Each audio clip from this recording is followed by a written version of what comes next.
تخيل تفتح باب البيت تلاقي البيت بيطفو في الفضاء. أيوة، بيطفو في الفضاء.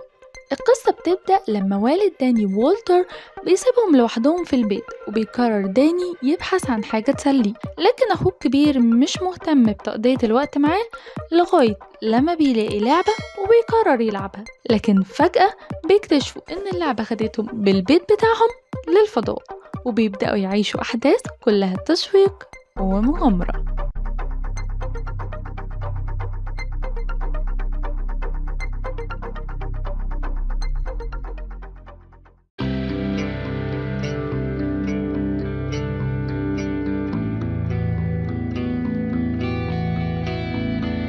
ذا ثورة. فكرة الفيلم بتشبه للفيلم المعروف جومانجي، وإن مجرد لعبة ممكن تنقلك لعالم تاني مختلف، ولكن مع اختلاف المغامرة المرة دي عالم ذا ثورة هيكون في الفضاء، وده اللي هيخليك تحس إنك جوه مغامرة ممتعة ومسلية جدا.